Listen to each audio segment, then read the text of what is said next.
বিবিরা হলো গ্লাস। বিবিরা কি?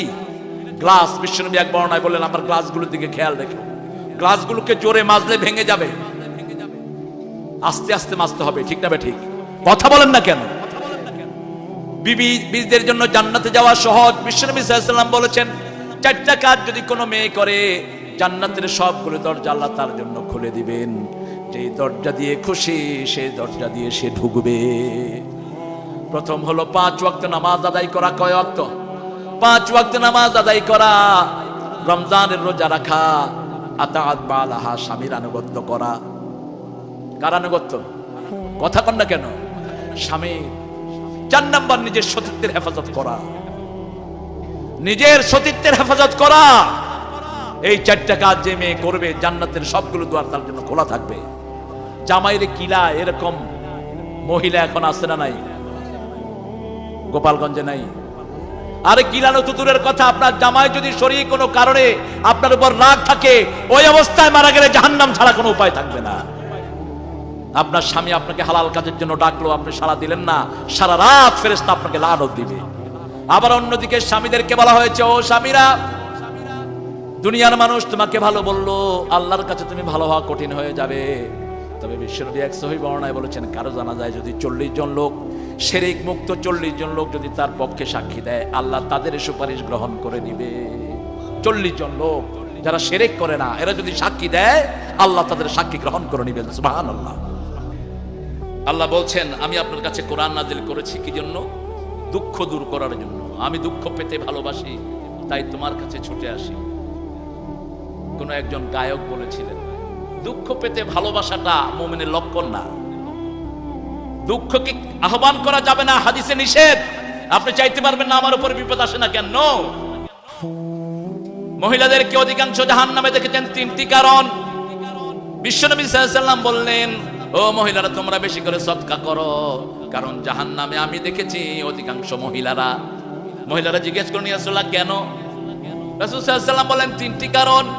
প্রথম কারণটি হলো তোমরা লানত দাও, নিজেকে নিজেরা ভৎসনা করো, নিজেরা গালি দাও, নিজেদের উপর লানত ডেকে আনো। 2 নম্বর হলো তাকফুরুন আল আশির, স্বামীর যা কিছু স্বামী করেছে মুহূর্তের মধ্যে অস্বীকার করে ফেলে, আছে না নাই? কথা কন না কেন? আর মেলাগুলোতে পুরুষ বেশি না মহিলা? মাহফিলে পুরুষ, মহিলাও বেশি। আলহামদুলিল্লাহ। আপনাদের দেখবেন বিভিন্ন জায়গায় মেলা হয়, এই মেলাগুলোতে মহিলারা বেশি। দাজ্জাল আসলে বিশ্বনবী বলছেন মহিলাদেরকে চকির পায়ার সাথে বেঁধে রেখো, কারণ যে সমস্ত হুজুরদের কোনো কেরামতি নাই, এগুলোর পিছনে ছুটে, ল্যাংটা হুজুরের পিছনেও বহু মহিলা। এই জন্য যখন আপনি একা থাকবেন তখন উলঙ্গ হবেন না, ফেরেশতা থাকে না। বাথরুমে যখন আপনি একান্ত হন, উলঙ্গ থাকবেন না। যখনই উলঙ্গ হলেন, রহমতের ফেরেশতা বিদায় গ্রহণ করল। আর বাথরুমে ঢুকার আগে বাম পা দিয়ে যখনই আপনি দোয়া পড়লেন না, ঢুকার আগে দোয়া না পড়ে ঢুকলে শয়তান আপনার সবকিছু দেখে ফেলে।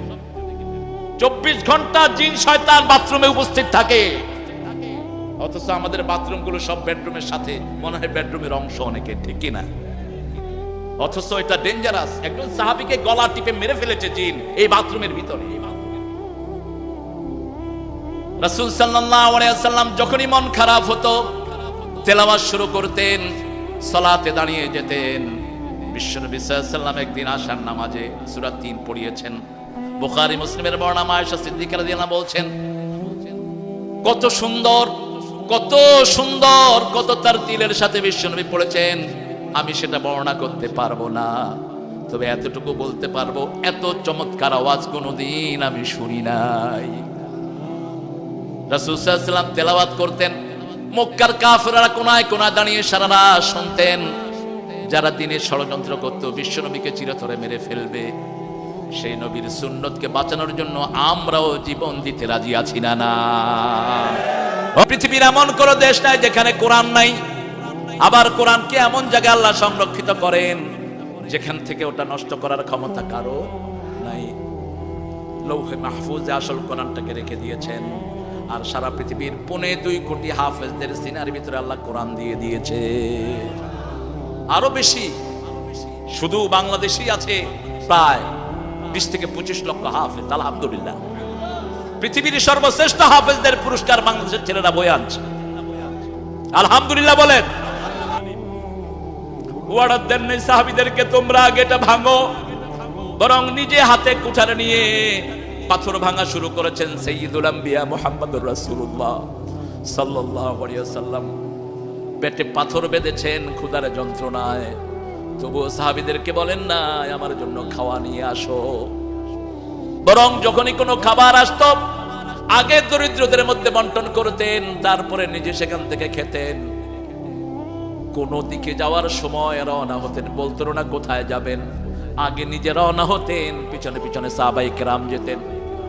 শুধু দুটো যুদ্ধে তিনি বলেছেন, ওপেনলি ঘোষণা দিয়েছেন, তাবুকের যুদ্ধ আর ফতে মক্কা, এই দুইটা ছাড়া কোন জিহাদের ময়দানে যাওয়ার সময় বিশ্বনবী বলেন নাই কোথায় যাবেন, কিভাবে যাবেন, বরং নিজে আগে আগে রওনা হয়েছেন। আর যেখানে নিজে পাঠিয়েছেন সেটা ভিন্ন কথা, কিন্তু নিজে যে 27টা যুদ্ধে সেনাপতি ছিলেন, মাত্র 2টা ছাড়া বাকি সবগুলোতে নিজে হেঁটেছেন, সবাই পিছনে হেঁটেছে। নিজে আগে কাজ করতেন, নিজের কাপড় নিজেই ধুইতেন মুহাম্মদ রাসূলুল্লাহ সাল্লাল্লাহু আলাইহি ওয়াসাল্লাম, ঘরটা নিজেই ঝাড়ু দিতেন, রান্নাগুলো নিজেই করতেন। মা আয়েশা সিদ্দিকা রাদিয়াল্লাহু আনহা বলছেন, জিহাদের ময়দান থেকে এসেছেন ক্লান্ত শ্রান্ত ক্ষুধার্ত মুহাম্মদ রাসূলুল্লাহ সাল্লাল্লাহু আলাইহি ওয়াসাল্লাম আমাকে এসে বলল, আয়েশা ঘরে কি খাওয়ার কিছুই নেই? আমি বললাম না, আমি রেঁধে দিচ্ছি। তিনি দেখলেন বিশ্বনবীর মুখে কোনো আওয়াজ নাই। মা আয়েশা সিদ্দিকা রাদিয়াল্লাহু আনহা বলছেন, আমি আটার খামির নিয়ে রুটি করতে গেলাম, বিশ্বনবীর কোনো আওয়াজ শুনলাম না। দেখি তিনি গর্দান থেকে তলোয়ার নামায়া সেই তলোয়ার দিয়ে তরকারি করতেছে। মা আয়েশা সিদ্দিকা রাদিয়াল্লাহু আনহা বললেন, ইয়া রাসূলুল্লাহ আপনি আমাকে এত ভালোবাসেন। বলছে, আয়েশা তোমার কাজে একটু সহযোগিতা করছি। ঘরে খাবার যখন খেতে বসতেন আগে বিবিদের মুখে তুলে দিতেন মুহাম্মদ রাসূলুল্লাহ, আর আমরা বিবিদের খবরও রাখি না। এরকম লোক আছে না নাই? তালাক তো মুখের সামনেই চলে আসে। তোরে তালাক, তোর 14 গোষ্ঠীরে তালাক। 14 গোষ্ঠীরে তুই বিয়ে করছ মূর্খ। তালাক আসবে কেন? হালাল জিনিসের মধ্যে সবচেয়ে নিকৃষ্ট দুটি জিনিস, একটা ভিক্ষা, আরেকটা কি? আরেকটা কি? যে মেয়েরা স্বামীর চেয়ে বেশি তালাকের জন্য উন্মুখ থাকে, তালাক চায় যে মেয়েরা, ওরা মুনাফিক, বিশ্বনবী সাল্লাল্লাহু আলাইহি ওয়াসাল্লাম বলেছেন। আর যে পুরুষেরা সারাক্ষণ ঠোঁটের সামনে এটা এনে রাখে, এগুলো চরিত্রহীন, এগুলো চরিত্র নেই। মুমিনদের কাজ হবে তারা মসজিদ আবাদ করবে, মসজিদগুলোকে মুমিনরা আবাদ রাখবে, তারা নামাজ কায়েম করবে, যাকাত আদায় করবে, আল্লাহ ছাড়া আর কাউকে ভয় করবে না। মসজিদে যে যায় সে মুমিন। সে কি মুমিন? যে কোনো মসজিদ হোক যাবেন, ইমামের ব্যাপারে হাজার প্রশ্ন আছে, কিন্তু আপনি নামাজ আদায় করবেন, আপনার নামাজ কবুল করবেন কে? ইমাম যদি ওযু ছাড়াও নামাজ পড়ে, আপনার নামাজ কি হবে? কথা বলেন, হয়ে যাবে, তারে ধরবে আল্লাহ। তোর ওযু কই? এজন্য রাসূল সাল্লাল্লাহু আলাইহি ওয়াসাল্লাম বলেছেন, সাল্লু খালফা কুল্লি বিররিন ওয়া ফাজির, পড়ো, নেককার হোক, কিছু দোষ থাকুক ইমামের, তার পিছনে তোমরা নামাজ পড়ো। উসমান রাদিয়াল্লাহু আনহু কে যে মুনাফিকরা হত্যা করার জন্য এসেছিল, সেই মুনাফিকদের একটা গ্রুপ মসজিদে নববীর ইমামতি নিয়েছিল। উসমান রাদিয়াল্লাহু আনহু কে সাহাবায়ে কেরাম এসে বলছেন, ইয়া উসমান আমরা কি ওর পিছনে নামাজ পড়ো? বললো, হ্যাঁ পড়ো, কিন্তু বাহিরে আসলে তার কথা শুনো না, কিন্তু নামাজ পড়ো। নামাজে তো নিজের কিছুই নাই, সব কাজ। কথা বলেন, ইমাম যতই খারাপ হোক, উনি কি রুকু একটা জায়গায় দুইটা দিতে পারবেন? পারবেন? দুইটা সেজদার জায়গায় চারটে দিতে পারবেন? পারবেন না। নামাজ আল্লাহর হুকুমেই চালাতে হবে। সেজন্য মসজিদে যারা যায় না এরা মুনাফিক। এরা কি? আর সবচেয়ে বড় মুনাফিক হলো ফজর এবং এশায় যারা যায় না। এই দুই নামাজ তাদের জন্য বড় কঠিন হয়ে যায়। আল্লাহ জাল্লা শানুহু বলছেন, আমার এই কোরআন তাদের জন্যই পরামর্শদাতা যারা আমি আল্লাহকে ভয় করে। জান্নাতের জন্য কয়টি কাজ বলেন? 2টি কাজ। কয়টি? 2টি কাজ আল্লাহ বলেছেন সারা কোরআনে।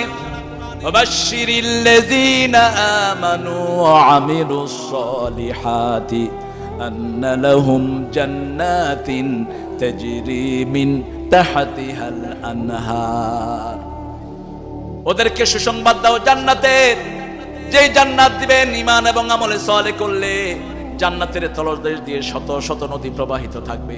একটা নদীর ব্রিজ করতে আমাদের কত কষ্ট হচ্ছে, ঠিক না বেঠিক? তবে হারামগুলোকে হালাল করে বিশ্বনবী সাল্লাল্লাহু আলাইহি ওয়াসাল্লাম বলছেন, চারটা কাজ হারাম, চারটা কাজ করে এই উম্মত এখন জাহান্নামী হবে। এক নম্বরে হালাল করবে বিবাহ ছাড়া নারী।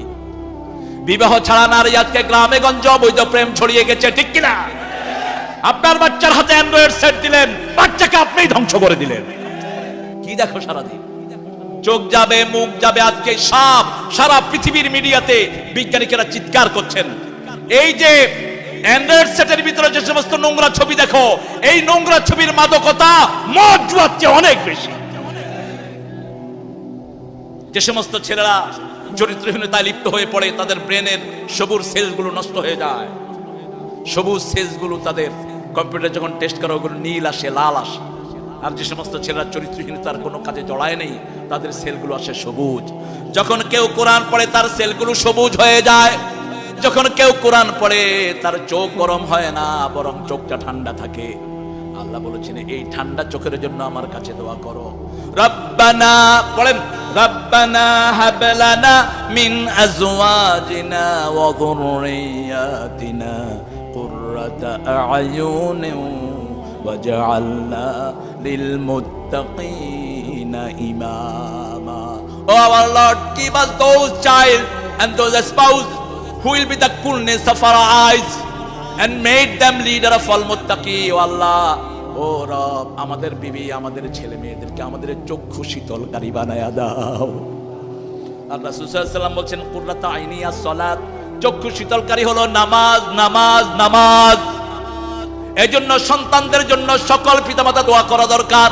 সেদিনা ইব্রাহিম আলাইহিস সালাম এই দোয়া শিখিয়েছেন, রব্বি জাআলনি মুকিমাস সালাতি ওয়া মিন যুররিয়াতি রব্বানা ওয়া তাকাব্বাল দুআ। ও রব, আমাকে নামাজ কায়েমকারী বানায়া দেন, আমার সন্তানদেরকে নামাজ কায়েমকারী বানায়া দেন। মেহেরবানি করে এই দোয়াটা আপনি কবুল করে নেন।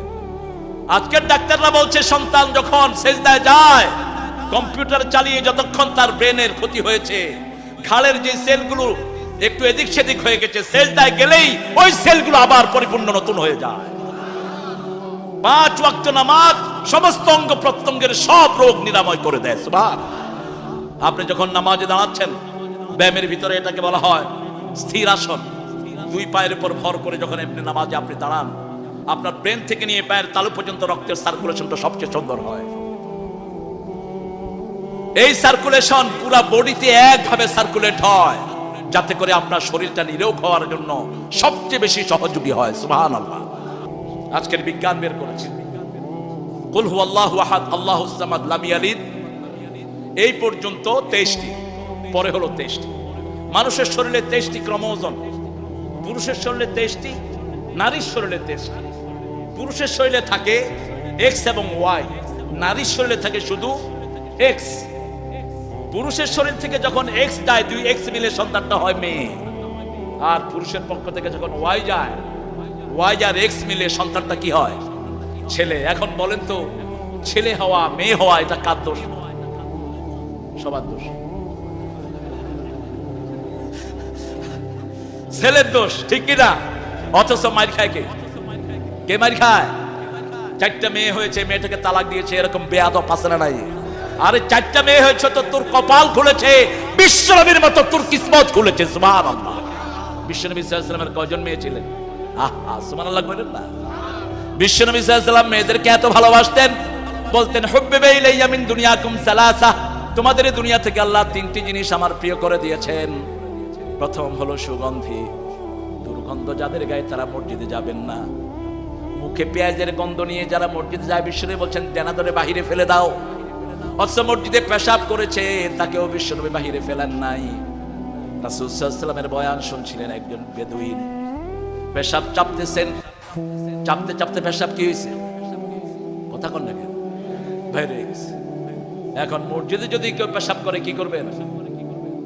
উপায় নাই। যারা নামাজ পড়ে না তারাও চিল্লাতে দিবে, তুই এই কাম এখানে করলি কেন? সাহাবায়ে কেরাম হাত গুটিয়ে নিলেন। বিশ্বনবী সাল্লাল্লাহু আলাইহি ওয়াসাল্লাম বললেন, আসিরু ওয়ালা তুআসিরু বাশশিরু ওয়ালা তুনাফিরু, সহজ করো, কঠিন করো না। সুসংবাদ দাও, দুঃসংবাদ দিয়ে ফিরিয়ে দিও না। সাহাবী রাদিয়াল্লাহু আনহু তিনি পরে নামাজ পড়ে দোয়া করছেন, আল্লাহুম্মা ইরহাম আলাইয়া ওয়া ইরহাম আলা মুহাম্মদ ওয়া লা তুরহাম আলাইহিম। হে আল্লাহ আমার উপর রহম করেন, মুহাম্মদ সাল্লাল্লাহু আলাইহি ওয়াসাল্লামের উপর রহম করেন, আর আশেপাশে যা আছে কারো উপর রহম করেন না। এরা আমারে কি লেতে ধরছিল? সেই নবী সাল্লাল্লাহু আলাইহি ওয়াসাল্লাম বলছেন, পেঁয়াজ খেয়ে যারা মসজিদে যায় মরুভূমিতে ফেলে দাও। শাজারাতুল খাবিসা বলছেন দুর্গন্ধের কারণে। দুর্গন্ধকে, সকল দুর্গন্ধ এসেছে জাহান্নাম থেকে, সুগন্ধ এসেছে জান্নাত থেকে। রাসূল সাল্লাল্লাহু আলাইহি ওয়াসাল্লাম বলছেন আমার প্রিয় জিনিসের প্রথমটা হলো সুগন্ধি, 2 নম্বরটা হলো মহিলা, 2 নম্বরটা হলো মায়কত আছে। রাসূল সাল্লাল্লাহু আলাইহি ওয়াসাল্লাম মাত্র একজন পাকেরাকে বিবাহ করেছেন, আর সবাই ছিল বিবাহিতা, ঠিক না ঠিক? 3 নম্বর বলেছেন as-সালাত, আমার চক্ষু শীতলকারী হলো সালাত। সালাত 5 ওয়াক্ত নামাজ আজকে থেকে আর ছেড়ে দেব না, জীবন যাকার থাক নামাজ কায়েম করব। রাজি আছেন না নাই? হাত তুলে দেখাও মুসলমান। সবচেয়ে বেশি রাইট জানেন, হুজুর বলেছেন এই মদ যারা খায় এই অবস্থায় যদি মারা যায় মুশরিকের মৌত হবে তাদের। আর এত দুর্গন্ধ, দুনিয়াতেও দুর্গন্ধ, আখিরাতেও দুর্গন্ধ। আর জুয়া যারা খেলে, যেই সমাজে ক্যাসিনো থাকে ওই সমাজ কোনোদিন সফলতার মুখ দেখতে পারে না।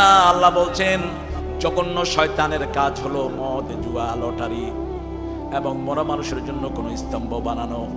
এগুলো ধারে কাছেও যেও না, তাহলে সফলতা দান করবেন কে? আল্লাহ সফলতা দান করবেন।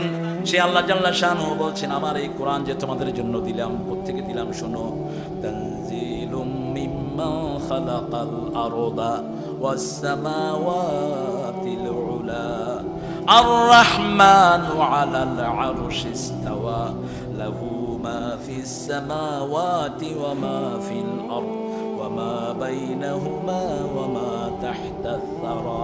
সুবহানাল্লাহ। এখন আল্লাহ কোথায় থাকেন বলেন, আপনারা বলেন আল্লাহ কোথায়? আলাল আরশ, আরশের উপরে। সুবহানাল্লাহ করতে ইচ্ছা করো না? আলাল আরশ, আরশের উপরে। আপনি আরশ আযমের ভিতরে বলবেন না।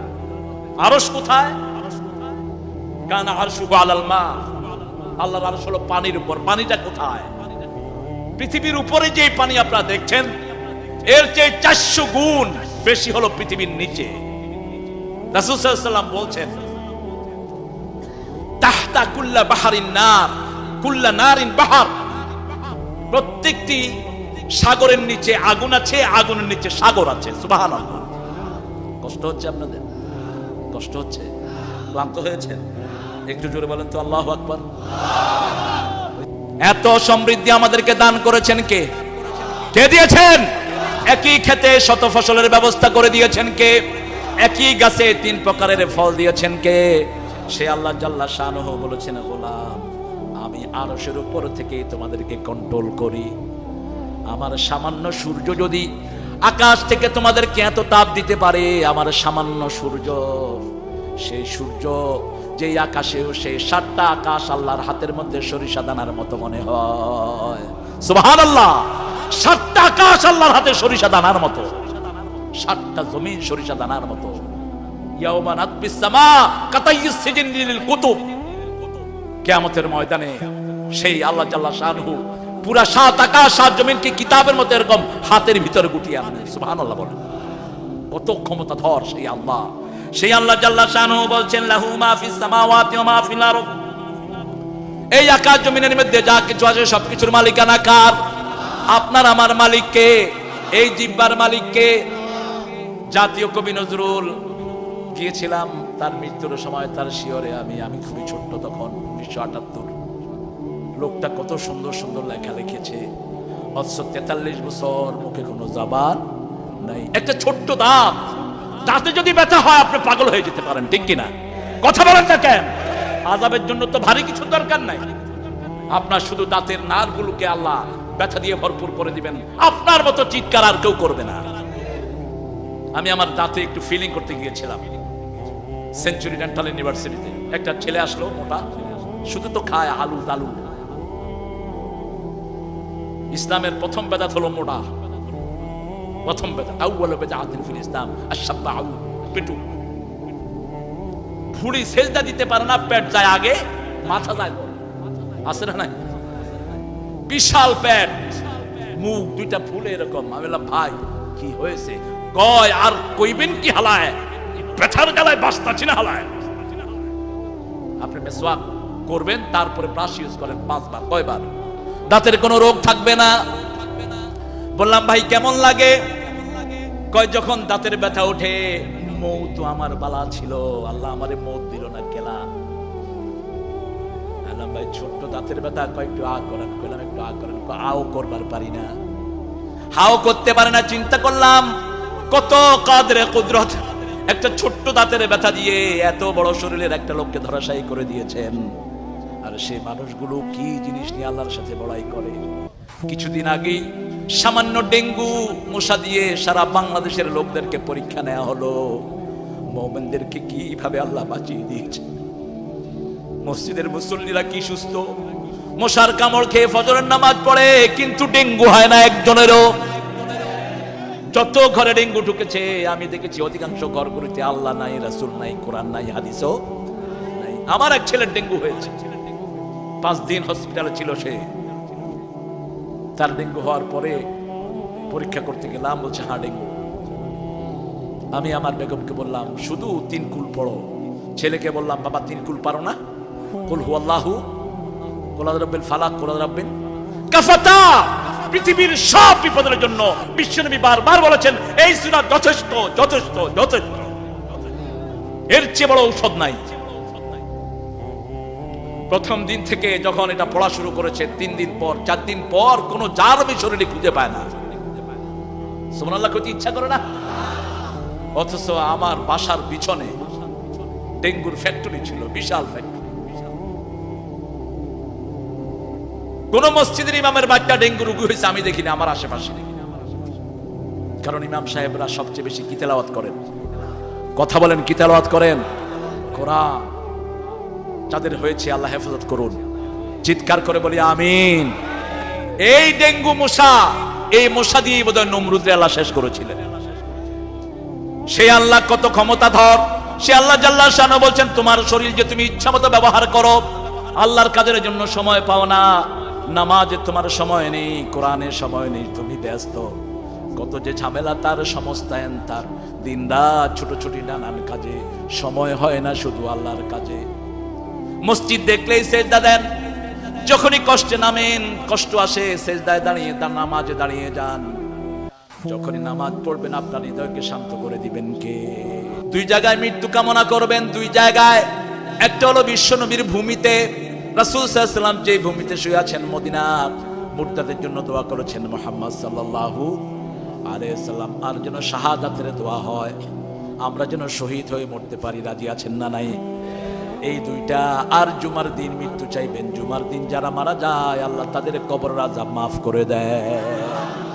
কয় তুই হাত কোন হানে বাঁধছ? এখানে না, এখানে এখানে বাঁধস নাই, তোর নামাজ হয় নাই। তুই জানলি কেমনে নামাজ হয়?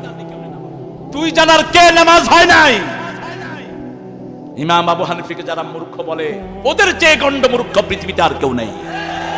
ইমাম আবু হানিফা 3 ইমামের বাপ, জনক 3 ইমামের ইমাম, ইমাম আবু হানিফা। হাদিসের কেন্দ্র হলেন ইমাম আবু হানিফা রাহমাতুল্লাহি আলাইহি। তার ফিকহুল আকবরের উপরেই সারা পৃথিবীর আকীদা দাঁড়িয়ে আছে। তিনি বলেছেন ইদা সাহাল হাদিস ফাহুয়া মাযহাবি, সহিহ হাদিস যেখানে আমি আছি সেখানে। অবশ্যই আহলে হাদিসের ভাইদেরকে আমরা শ্রদ্ধা জানাই, কিন্তু তার মানে এটা না যে আমরা 4 ইমামের সবাই তো আহলে হাদিস ছিলেন। কাকে আপনি হাদিসের বাইরে বাঁধবেন? সবাই ছিলেন আহলে হাদিস। তিনাদের মধ্যে কোনো ঠেলাঠেলি কখনো কেউ দেখেন। ইমাম শাফি রহমতুল্লাহ আলাইহি তিনি বুকে হাত বাঁধতেন। ইমাম আবু হানিফা তিনি নাভির উপরে বেঁধেছেন, কখনো কখনো বুকে বেঁধেছেন। তিনাকে যখন বললেন আপনি নাভির উপরে হাত বাঁধেন, তিনি বলেছেন ইবনে মাসউদ রাদিয়াল্লাহু আনহুকে আমি দেখেছি কখনো কখনো তিনি নাভির উপরে হাত বাঁধেন। সুবহানাল্লাহ, কইতে ইচ্ছা করে না? আবার মক্কা শরীফ গেলে দেখবেন কিছু লোক হাত বাঁধেই না, আছে না? কি করে? বাঁধবই না, কি করবি কর। আমি প্রথম কি, আমি তো বেকুব, আমি বললাম ভাই তুমি কোন দিকে? তুমি দেখি আমরা উপরে নিচে লইয়া ঠেলাঠেলি করতেছি, তুমি দিয়ে বাঁধোই নেই। তিনি বললেন আমি মদিনা মক্কা ইউনিভার্সিটির শরিয়ার চেয়ারম্যান, কি বলবো আর? আমরা কে আমিন জোরে বললাম কি আস্তে বললাম এটা না আমার ভাই। হ্যাঁ, সহি যেটা বেশি সেটা সওয়াবও, কিন্তু মসজিদে গেলেই তার সাথে মদিনার সম্পর্ক আছে না নাই? এখন হয়তো সে আস্তে বলছে, আস্তে আস্তে সে জোরেও যেমন আমরা মক্কাতে যখন যাই, আমি নাচতে কই না জোরে করি? জোরে বলেন। কিন্তু ওখানের কেউ কয় নাকি তুই দেশে আসতে কইছ এখানে জোরে কইলি কেন? নো, আপনার যেটা ভালো লাগে এগুলো মুস্তাহাব, এটার উপরে আপনি কাউকে ভার্ডিক দিবেন না, এটার উপরে মুসলমানের বিরক্তি হবে না। এই জন্য পাপকে ঘৃণা করেন, পাপীকে নয়। যারা মদ খায় আদর করে ধরে মদ থেকে ফিরাও। যারা বিড়ি খায় কন্টিনিউয়াস, কি করবেন? বিড়ির জায়গায় লং দিয়ে দেন, দারচিনি দিয়ে দেন। আমি দিয়েছি অসংখ্য চেইন স্মোকার। ইংল্যান্ড আমেরিকাতে মেয়েরা বিড়ি খায় বেশি, বাংলাদেশে এখন শুরু হয়েছে। গাঁজা চরস এগুলো শুরু হয়েছে পাইকারি হারে, ওগুলো দিয়েছি, বাস নেশা থেকে শেষ। এই জন্য সবসময় মনে রাখতে হবে, আমার শরীরের মালিক আমি না, আমার সম্পদের মালিক আমি না, মালিকানা কার? চিৎকার করে বলো মুসলমান। মানদাল্লাযী ইয়াশফাউ ইনদাহু ইল্লা বিইذনি, কে সে যে আল্লাহর অনুমতি ছাড়া সুপারিশ করবে? কার কথা? কার কথা? বিশ্বনবী নিজের মেয়ে ফাতেমাকে ডেকে বলছেন, ও ফাতেমা, হাসান হুসাইন আলী, আমি তোমাদের বাপ, তোমাদের দাদা, তোমাদের নানা, চাচা হিসাবে কিয়ামতের ময়দানে কিছুই করতে পারবো? ইয়ামালি ইয়ামালি, গোত্রগুলোর নাম ধরে ধরে বলছেন, কিচ্ছু করতে পারবো না, তোমাদের আমল দিয়ে তোমাদের বাঁচতে হবে। 5 ওয়াক্ত নামাজ, পর্দা, আর মানুষের হক রক্ষা করা। হাতে তসবিহ পড়ছেন, লাঙ্গলের মাথা দিয়ে আরেকজনের জমি নিজের জমি, আছে না নাই? অবশ্যই এটা গোপালগঞ্জে হয় না। খবরদার, 1 বিঘত জমি কারো দখল করলেন, বুখারীর বর্ণনা, 7 তবক জমিন ঘাড়ে করে কিয়ামতের ময়দানে উঠবেন।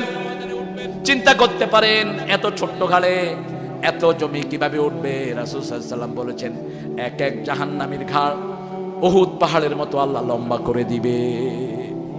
যত চুরি করেছেন সব ঘাড়ে উঠিয়ে দিবেন। কে? কে দিবেন? কারণ সব কিছুর মালিকানা কার? এই যে কয়েকটা ক্যামেরা আমার সামনে, কিন্তু আল্লাহর ক্যামেরা মানুষের 24টা ঘন্টা সারাক্ষণ মানুষকে রেকর্ড করছে। সুবহানাল্লাহ। প্রতিটি বালুর ভিতরে ক্যামেরা সেট করেছেন কে? আপনার কাপড়, আপনার টুপি, আপনার হাত, আপনার চোখ, আপনার প্রতিটি পশমের গোড়া আল্লাহর এক একটা ক্যামেরা। আপনি কোথাও পালাতে পারবেন না। ইয়াউমাইযিন তুহাদ্দিসু আখবারাহা বিআন্না রাব্বাকা আওহা লাহা ইয়াউমাইযিন ইয়াসতুরুন নাসু আশতাতান লিয়ুরাউ আ'মালাহুম। জমিন কথা বলবে, জমিনের উপর কি কি কাজ করা হয়েছে, কে সেজদা দিয়েছে, কে অন্যের হক মেরেছে, কে কারো চুরি করেছে, সব জমিন কিয়ামতের ময়দানে বলে দিবে। জমিন বলার আগে আপনার হাত আপনার অপকর্মের কথা বলবে। ঠিক না বে ঠিক? কথা বলেন না কেন? আপনার এই কপালে সব লেখা আছে কি কি অপকর্ম আপনি করেছেন। আপনি যাবেন কোথায়? এজন্য আল্লাহর কাছে ক্ষমা চাওয়া ছাড়া, আল্লাহর কাছে ফিরে আসা ছাড়া আমাদের আর কোনো উপায়। যা প্রকাশ করি জানেন কে? যা গোপন করি জানেন কে? যদি কাউকে তাবিজ করা হয় অথবা জাদু করা হয়, এটা পড়বেন বেশি। ইব্রাহিম সাইয়েদনা মুসা আলাইহিস সালামকে ধ্বংস করার জন্য যত জাদুকর ছিল সারা মিশরে সবগুলোকে জমা করেছে। কি নাম ওই লোকটার? কি নাম? সারা পৃথিবীর জাদুকরদের ওষুধ হলো এই সূরা তোহা। আপনার ছেলেকে জাদু করে, মেয়েকে জাদু করে, জাদু যে করে যারে দিয়া করায় দুটোই কাফের। রাসূল সাল্লাল্লাহু আলাইহি ওয়াসাল্লাম বলেছেন, এই 2 কাফেরকে হত্যা করে দাও। কবিরাজগুলো কুফরি কালাম দিয়ে মানুষকে ঝাড়ে। কালো মুরগি, সাদা মুরগি, অমুক নদীর পানি, হেমুক নদীর পানি, ওই জোয়ারের 3 জায়গায় মিলানো, এই সমস্ত এগুলো সব কুফরি কালাম। আপনাদের এখানে আছে কিনা আমি জানি না। আপনার যখনই বিপদে পড়েন কোরআনের কাছে যাবেন। রাজি আছেন তো? 5 ওয়াক্ত নামাজের পরে বিশ্বনবী সাল্লাল্লাহু আলাইহি ওয়াসাল্লাম 4টা সূরা পড়তেন। কয়টা? 4টা সূরা পড়তেন। শরীরে যদি ব্যথা থাকতো কুল ইয়া আইয়ুহাল কাফিরুন যোগ করতেন। এছাড়া পড়তেন কুল হুয়াল্লাহু, কুল রাব্বিল ফালাক, কুল রাব্বিন নাস। এটা 5 ওয়াক্ত নামাজে পড়তেন। তবে ফজরে পড়তেন 3 বার করে, আর মাগরিবের পরে পড়তেন 3 বার করে, আর শোয়ার সময় পড়তেন 3 বার করে। আর বাকি নামাজের সময় কয়বার? একবার করে। যখনই আপনার ভয় হয় আপনি বাহিরে বেরোচ্ছেন, এটা বিশেষ করে আমাদের যারা দায়িত্বে আছেন, বিভিন্ন দায়িত্বে, তাদের জন্য বেশি দরকার। যখনই আপনি প্রাণের ভয় করবেন যে কোনো রিস্ক আছে আমার জন্য, এই 3টা সূরা পড়ে আপনি ফু দেন। হেফাজতের দায়িত্ব নেবেন কে? বিশ্বনবী বুখারী বর্ণনায় বলেছেন, ইদা আওয়া ইলা ফিরাশি, যখন তোমরা বিছনায় শুতে যাবা আয়াতুল কুরসি পড়বা। আয়াতুল কুরসি পড়লে একজন ফেরেশতাকে তোমাদের জন্য বডিগার্ড নিয়োগ করে দিবেন। আর একজন ফেরেশতার সাইজ কত? একজন ফেরেশতা কত বড় হয় বলেন তো? পকেটে রাখা যাবে? কথা কন না কেন? একজন সবচেয়ে ছোট্ট ফেরেশতার সাইজ হলো উহুদ পাহাড়ের সমান। সুবহানাল্লাহ কইলেন না? আর যখন আপনি বিসমিল্লাহ পড়েন, আল্লাহর নাম নেন, শয়তান ছোট হতে হতে মাছির চেয়েও ছোট হয়ে যায়। এজন্য সন্ধ্যার সময় এবং ঠিক দুপুর বেলা দরজা জানালাগুলো লাগিয়ে রাখবেন। সন্ধ্যার সময় বিশেষ করে বিশ্বনবীর শ্রেষ্ঠ সুন্নাহ দরজা জানালাগুলো লাগানো। তখন জিনেরা, কাফের জিনেরা দৌড়াতে থাকে, খারাপ জিনেরা, শয়তান জিন দরজা খোলা পেলেও ঘরের ভিতরে ঢুকে পড়লো আর বলে যে আমি রাতের থাকার জায়গা পেলাম। আর যখন আপনি খাওয়াতেও বিসমিল্লাহ নিলেন না, তখন বলে খাওয়াও পেলাম। বাস, খাওয়াও হলো, বিছনাও হলো। আল্লাহ আমাদেরকে শয়তান থেকে হেফাজত করুন। আরো চিৎকার করে বলেন আমিন। ওয়ারাত্তিল কোরআন তারতিলা, তারতিল সহকারে কোরআন পড়ো। বিবিকে নিয়ে নামাজ পড়বেন। বিবির গায়ে যারা হাত তোলে এই সমস্ত লোকগুলো হলো চরিত্রহীন।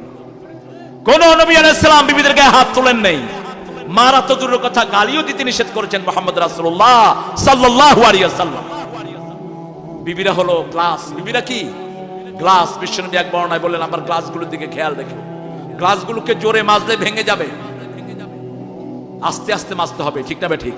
কথা বলেন না কেন? বিবিদের জন্য জান্নাতে যাওয়া সহজ। বিশ্বনবী সাল্লাল্লাহু আলাইহি ওয়াসাল্লাম বলেছেন চারটা কাজ যদি কোনো মেয়ে করে, জান্নাতের সবগুলো দরজা আল্লাহ তার জন্য খুলে দিবেন। যে দরজা দিয়ে খুশি সেই দরজা দিয়ে সে ঢুকবে। প্রথম হলো 5 ওয়াক্ত নামাজ আদায় করা। কয় ওয়াক্ত? 5 ওয়াক্ত নামাজ আদায় করা। রমজানের রোজা রাখা। আতাআত বালাহা, স্বামীর আনুগত্য করা। কার আনুগত্য? কথা কন না কেন? স্বামী। 4 নাম্বার নিজের সতীত্বের হেফাজত করা। নিজের সতীত্বের হেফাজত করা। এই 4টা কাজ যে মেয়ে করবে, জান্নাতের সবগুলো দুয়ার তার জন্য খোলা থাকবে। জামাইরে কিলা এরকম মহিলা এখন আছে না নাই? গোপালগঞ্জে নাই? আরে কিলানো তো দূরের কথা, আপনার জামাই যদি শরীর কোনো কারণে আপনার উপর রাগ থাকে, ওই অবস্থায় মারা গেলে জাহান্নাম ছাড়া কোনো উপায় থাকবে না।